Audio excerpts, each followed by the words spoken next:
Let me ask you then, why is it so dirty? Do you not look after it? No, it lives in a box in the attic because it's so ugly. Really? Yeah. Who banished it up there? My wife. And how long ago did she put it up there, dare I ask? Well, it was given to me about 5 years ago and it was put straight into the attic. My husband inherited the clock from his uncle, and when he brought it home, I wasn't impressed at all. Underneath all this filth and mess, we have the most wonderful bronze bull. And he's standing It on... was very ugly, very dirty.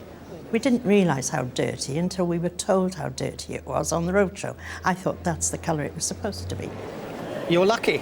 Look, the original pendulum. Still there. Still there.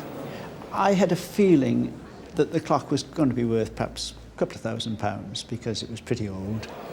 Even in this state, I think your initial offer would be in the region of 20,000. 20? £20,000 in the rough like this. Good heavens. When they double, treble or quadruple the value that you have in mind, it's just unbelievable.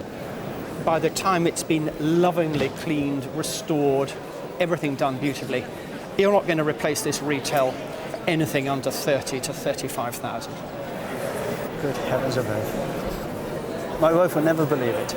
I said, oh, how'd you get on? So he said he was quiet, awfully quiet, and his lip was quivering a little bit.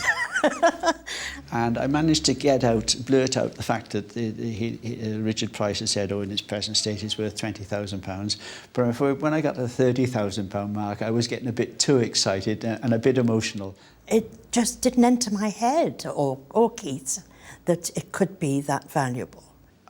I said to Audrey, I said, well, I want to see it restored. OK, we're going to sell it, but I want to see it restored. I want to see what it really should look like. It was obviously rather worrying, the fact that it had been in the attic for such a long time, and there may have been a little bit of damp there, but considering it survived very, very well. When we removed the springs from the barrels, they were actually signed and dated by the manufacturer, February 1754. So this is exciting because it's another thing that we can use to date the clock quite accurately. The moment of truth. Wow. Oh, that's fantastic. Yeah, yeah. Oh, you've done a great job. That's fantastic. Wow. Oh, it's beautiful. It really is. That's, we were very You would happy. never have believed that it would have looked as good as this. It was so black, and of course you're never quite sure what's going to be underneath. It's absolutely marvellous. Absolutely, yeah. You've pleased with it. Oh, yeah, yeah. No, it's not quite so ugly. I hope so.